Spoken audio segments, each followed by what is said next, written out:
Hello everyone, Ginger here from WebWench DIY Nails, and today we're going to do a dip powder manicure using the gel method. I'm also going to be using a matte top coat on this application, so there are going to be some tips and tricks for using matte top coat at the end of the video. Today I'll be using colors from Cascade Colorworks, or CCW. We have Mount St. Helens, this dusty rose color, and Major Mint, a light mint color. These colors were from an order I did just before they announced that they were closing. I'm so sad to see them go. I was just becoming very addicted to their powders. I love their powders because they're milled super fine, which means they're very, very, very thin. I have never come across a large granular issue with their powders. Because I use the gel method, I'm looking for the finest powders I can get to keep my layers thin. Because I have a builder gel overlay on my natural nails, anything I dip over that, I'm looking for the thinnest layers I can get, while still getting good coverage and good opacity. So I also like their gel liquids, their base, their top coat, and their matte top coat. Otherwise, I'm gonna, instead of speeding through and increasing the speed, which I do a couple of times in this video, I'm just gonna cut through. I'm gonna show you what I do on one nail and then just skip ahead after I've done that step on the rest of the nails.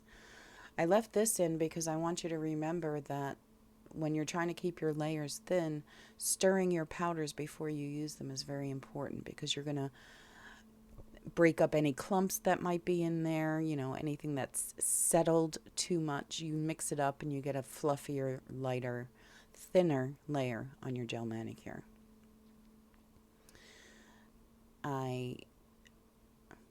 After my very thin layer of base coat, I go in and I pour over the powder until it's completely covered, and then I cure for 60 seconds in the lamp, and then I go in and I brush it off, as you saw with the brush, and then I go in for the second layer. Same thing, as thin as possible while still getting good coverage. Don't touch your cuticles.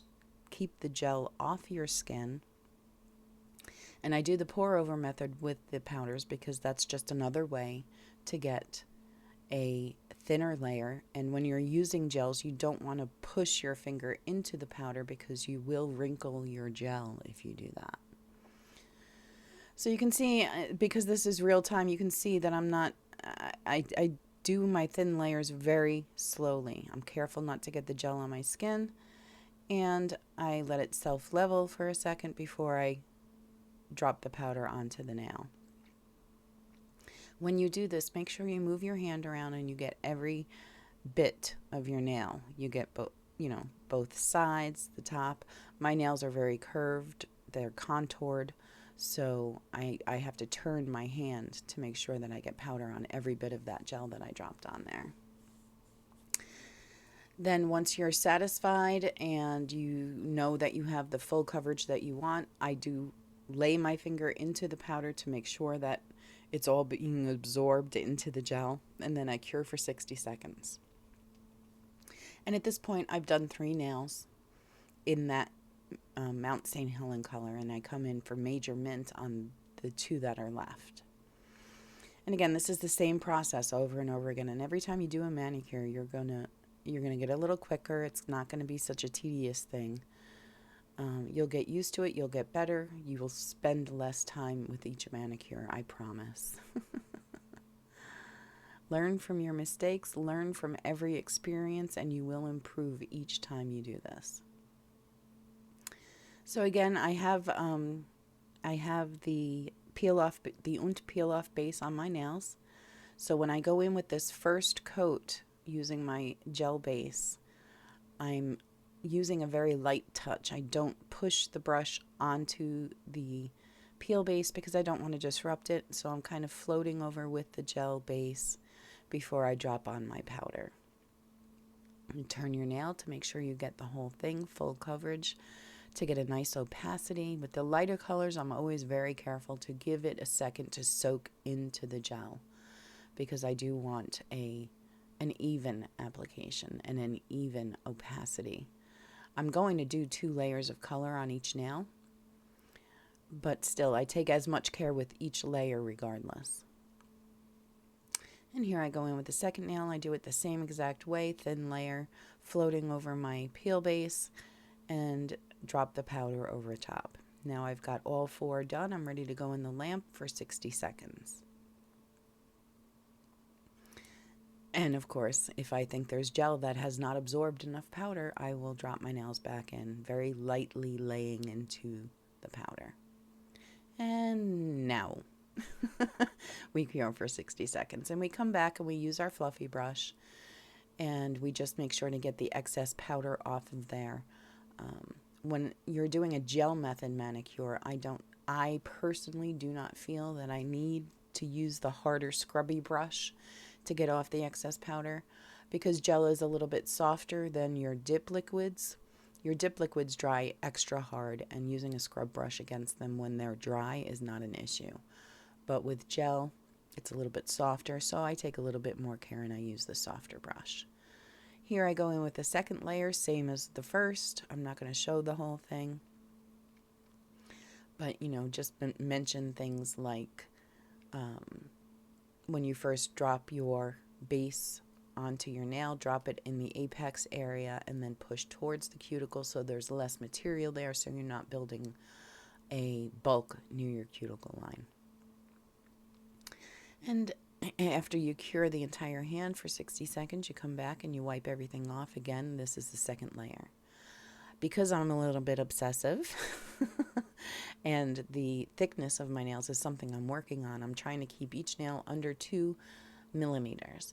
And as you'll see here, every single nail is below 2 millimeters except for the thumb. The thumb's a little thicker. But in the last video, the first part of this manicure, you saw me correct some lifting in my builder gel. So I might have had a little bit extra builder gel on that nail, making it thicker than I wanted. And what you just saw was me applying a layer of base coat so that I could come in now and encapsulate my colors with builder gel. Why do I do this? Well, like I said earlier, gel is a little bit softer than your dip liquids. So to add, even though I have a builder gel overlay and I really don't need extra strength, I feel like I do. I use the builder gel because it gives me a little extra leeway for filing. Before you do go file, you saw what I did there. That was an alcohol on a lint-free wipe to take off the sticky layer from the builder gel. Then I went and did my filing. I defined my cuticle lines, and then I did my contour and shaping, and then a final buff. You don't want to buff too smooth because we're using a gel top coat. I'm going to use a matte top coat, but when you put your base coat on before your final top coat, that base coat needs a rougher surface to stick to. It just sticks better when you do it that way.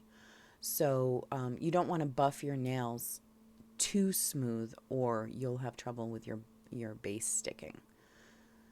So after you do your base coat, you cure for 60 seconds.